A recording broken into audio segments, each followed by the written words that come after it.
നമ്മുടെ ചാലക്കുടി അതിരപ്പള്ളി മലക്കപ്പാറ റോഡ് ടാറിങ്ങും കാര്യങ്ങളെല്ലാം ഇപ്പോൾ കഴിഞ്ഞ് നല്ല സെറ്റായിട്ടുണ്ട്. അപ്പോൾ അതുവഴി സ്വന്തം വണ്ടിയായിട്ട് പോയ ഒരു യാത്രാനുഭവമാണ്.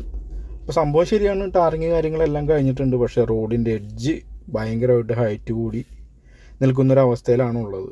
കണ്ടില്ലേ, എൻ്റെ എഡ്ജ് അത്യാവശ്യം നല്ല ഹൈറ്റ് ഉണ്ട്. പണ്ടത്തെ ടാറിങ്ങിനേക്കാളും അത്യാവശ്യം നല്ല ഹൈറ്റിലാണ് പുതിയ ടാറിങ് വന്നിരിക്കുന്നത്.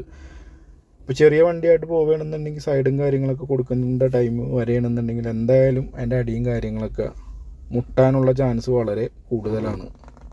വലിയ വണ്ടിയാണെങ്കിൽ ബസ് അതുപോലുള്ള വലിയ വണ്ടികളൊക്കെ ആണെന്നുണ്ടെങ്കിൽ ഇതുപോലുള്ള ഇത്രയും വലിയ കുഴിയാണെന്നുണ്ടെങ്കിലും വലിയ കുഴപ്പമുണ്ടാവില്ല. പക്ഷേ നമ്മുടെ ഇതുപോലെ കാറ് അതുപോലുള്ള വാഹനങ്ങളാണെങ്കിൽ അടിയടിക്കാനുള്ള സാധ്യത കൂടുതലാണ്. ഇനിയിപ്പോൾ ഇത് ഈ ഒരു സൈഡിൽ പോർഷനിൽ ഇനി മണ്ണിട്ട് പൊക്കുക അതുപോലെ തന്നെ കോൺക്രീറ്റും കാര്യങ്ങളൊക്കെ ചെയ്ത് ഹൈറ്റ് കുറക്കുക എന്നുള്ളത് ഒരു ഐഡിയ ഇല്ല. നിലവിൽ ഇതാണ് ഈ ഒരു റോഡിൻ്റെ ഇപ്പോഴത്തെ അവസ്ഥ.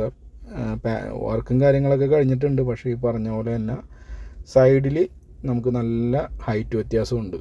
ഇപ്പോൾ ഇവിടെ നോക്കുമ്പോൾ ഓൾമോസ്റ്റ് എൻ്റെ ഒരു കാലിൻ്റെ പകുതി ഭാഗത്തോളമാണ് നമുക്ക് റോഡും പഴയ മണ്ണായിട്ടുള്ള ഒരു ഗ്യാപ്പ് വരുന്നത്. അപ്പോൾ കുറച്ച് സ്ഥലത്തൊക്കെ ഈ പറഞ്ഞ പോലെ തന്നെ സൈഡിൽ കോൺക്രീറ്റും കാര്യങ്ങളും ചെയ്ത് ഹൈറ്റ് ലെവൽ ചെയ്തിട്ടുണ്ട്. കണ്ട ഇവിടെ നമുക്ക് ഹൈറ്റ് വ്യത്യാസം കണ്ട എൻ്റെ കാലിൻ്റെ പകുതിയോളമാണ് ഓൾമോസ്റ്റ് ഇവിടെ ഹൈറ്റ് വ്യത്യാസം വരുന്നത്. ഇതാണ് സൈഡ് കാര്യങ്ങളൊക്കെ കോൺക്രീറ്റ് ചെയ്തേക്കുന്നത്. അപ്പോൾ ഈ ഭാഗത്തൊന്നും വലിയ കുഴപ്പമില്ല. പക്ഷേ അവിടെയൊക്കെ കണ്ട കോർണറിൽ നോക്കുകയാണെങ്കിൽ അത്യാവശ്യം നല്ല റോഡും മണ്ണായിട്ട് അത്യാവശ്യം നല്ല ഹൈറ്റ് ഡിഫറൻസ് ഉണ്ട്. ചില കോർണറിലൊക്കെ ഭയങ്കര എന്താ പറയുക, ഭയങ്കര ഇതുണ്ട്. ഈ കോർണറിലൊക്കെ കണ്ട ഭയങ്കര ഹൈറ്റ് വ്യത്യാസമാണ്.